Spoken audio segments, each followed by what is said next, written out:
The Magic Detective, starring the world's greatest living magician, Blackstone. He tells you the inside story of the Bird of Doom. And right after the story, Blackstone will explain tricks that you yourself can perform, reveal the guarded secrets of the world's greatest living magician.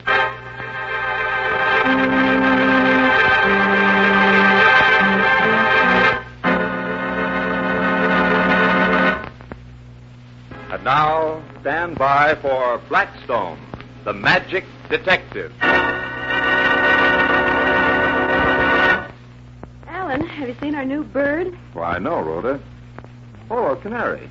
Does it sing? Well, of course it does. Who'd want a canary that didn't sing? There. See how it jumps around? That's quite a bird, Rhoda. It's not just an ordinary canary. Oh, isn't it? No, Alan. It'll answer questions for you. Oh, come on, Blackstone. You don't expect me to believe that, do you? Well, it will. Ask Chirpo what time it is, Alan. Okay. What time is it, Chirpo? That's the hour, 3 o'clock. And now... And that's the minute, 3:05. Come on, Alan, look at your watch. That's brief, Rhoda. It is 3:05. Well, of course. Chirpo's a smart bird. Tell me, can she... It is a she. Mm-hmm. Can't she always tell times like that? Yep. Gets sort of boring when it's 59 minutes past 12, though. Tell me, Blackstone, where'd you get Chirpo? Oh, I bought her from the estate of an old inventor. Tell him the story, Blackstone. Well, Alan, one morning, quite early, the telephone rang. It was a friend of mine on the police force. Blackstone speaking. Oh, yes, Captain O'Rourke. Yes? Did you say? A locked room, Yes, Rhoda and I will be right out. Yes, I understand. Yes, of course. Goodbye, Captain.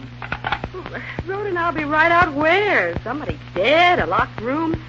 Well, that's what I like about working for you, Blackstone. It's always so calm. Old Mr. Valden is dead. Oh, he is he? Well, who's Mr. Valden? He was an inventor who lived at a boarding house a little ways out of town.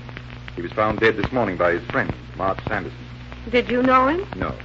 Well, I don't want to seem unsympathetic, but what's all this got to do with us? Mr. Valden was murdered. What do you mean? The police verdict is death by suffocation. But no one could have gotten into the room to hold a pillow over the poor man's nose. The room had to be broken into this morning. Well, if the room was locked, maybe it was airtight, too. Maybe he just suffocated because of lack of air, and it isn't murder at all. Maybe. You don't sound convinced. I'm not. There's a canary in that room, very much alive. And you know as well as I do that the canary would have died before Valden did if it had been suffocation through natural causes. Then the only answer is that someone managed to sneak into the room, hold a pillow over Valden's head until he died, and then sneak out again. Leaving the doors and windows bolted from the inside. Oh, I can see why they called a magician in on this case. Get your hat, Rhoda. We're going out there.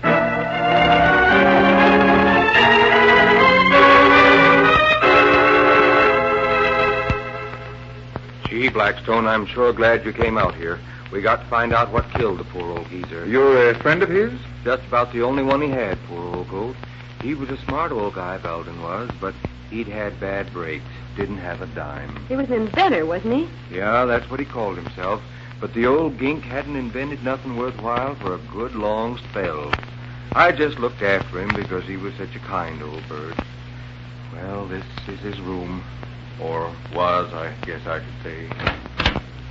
Oh, look at the canary. I bet nobody's remembered to feed it all day. Here's some seed, miss. Valden always fed it caraway seeds, and I got in the habit of carrying some around in my pocket. Here, you give 'em to Chirpo. Just knock on the bars of the cage, and he'll eat it.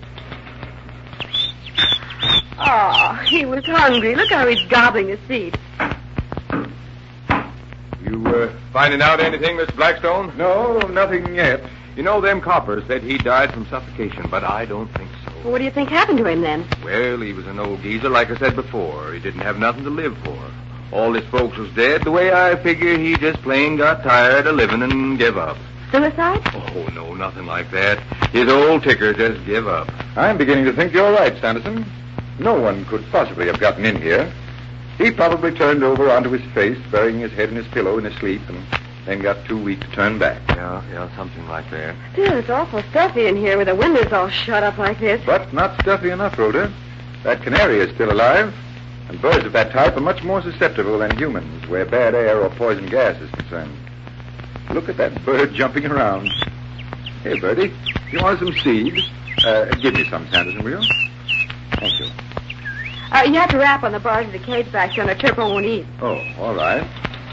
Oh, there, that's right. Eat it all up. Well, that bird is starving. I gave it some seed just a few minutes ago, and it ate every bit, and now it's eating all the seed that you just gave him. I guess maybe the old geezer forgot to feed her last night. Oh, looks like it. Well, I guess we'd better be going. You come along with us, Sanderson. Me? Why? We're going to pay a little visit to the police. But before we do that, tell me, why did you murder Valden? Blackstone! Why did you murder Valden, Sanderson? You're crazy. I didn't do it. That bird's still alive. You saw it eat the seed yourself. Not seeds, Sanderson. Iron shavings. That is a mechanical canary. Oh, Blackstone, that's a real canary. No, a real canary would have been dead. Would you... Oh, watch out. He's got a gun. Can't get me alive. I got you covered, Blackstone. Drop that gun, Sanderson. I've got the goods on you. And I got a gun on you. Stand where you are. Don't move, Blackstone. He's not fooling. All right, come out of the closet. Get him. Watch out!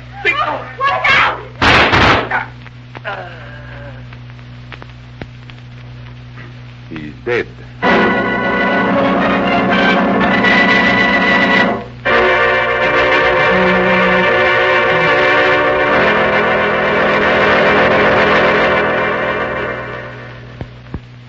But, Blackstone, tell me. Mechanical. Fooled me when I... It had to be a mechanical bird. No live bird could have lived in a room in which a man died by suffocation. And there was no other way he could have died. No one could have entered or left that room.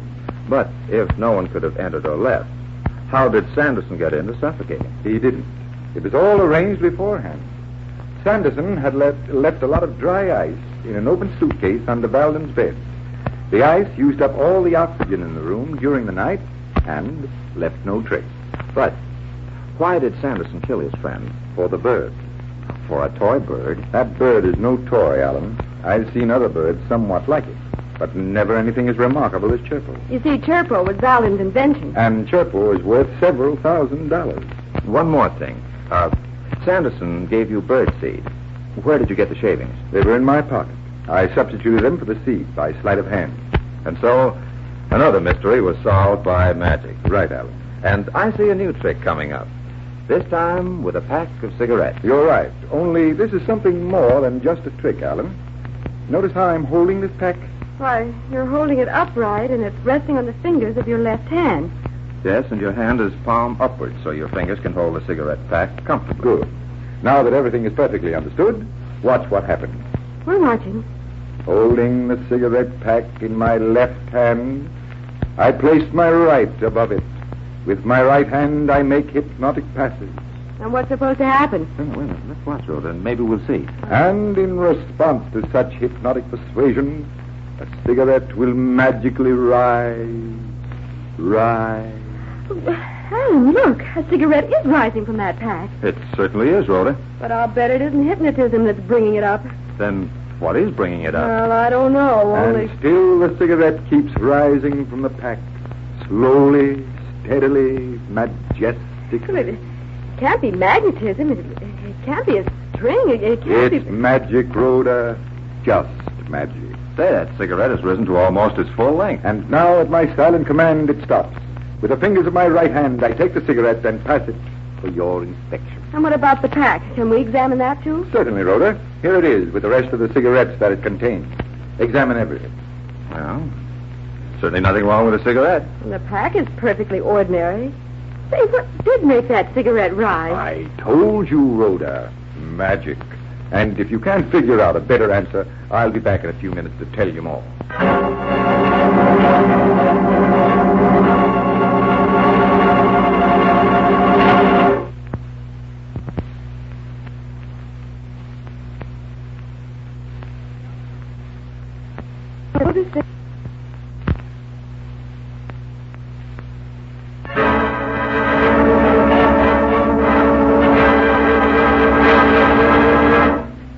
I hold the cigarette pack in the fingers of my left hand, I make hypnotic passes with my right. And the cigarette should rise, shouldn't it, Rhoda? Only it doesn't. Why not? Because you can't make a cigarette rise from inside a pack like that. But you did, Blackstone. You only thought I did, Alan. The cigarette was never in the pack. Look, I'll place it where it really belongs. In back of the cigarette pack. Held upright by your left thumb. Correct. That's where the cigarette was at the start of the trick. Only you couldn't see it from in front. But how did you make it rise? By simply pushing it up with my thumb slowly, steadily, like this. By coming up behind the pack. Exactly. Now I'll turn the front of the pack toward you and tell me what you see. Why, the cigarette appears to be rising right out of the pack itself. And we can't see your thumb because it's hidden behind the pack. That's the answer to the trick. It looks like magic when you watch it from the right place. Oh, I'll say it looks like magic. Give me that pack. I'm going to try it. Now, first I take a cigarette. I put it behind the pack. I put it behind the pack. I hope you like that trick, ladies and gentlemen. And until next time, this is Blackstone saying good magic and goodbye.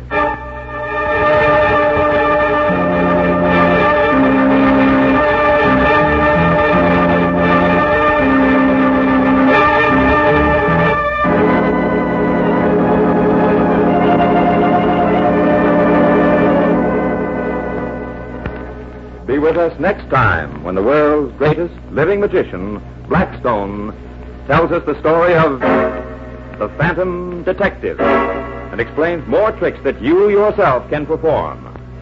Listen in again to Blackstone, the world's greatest living magician.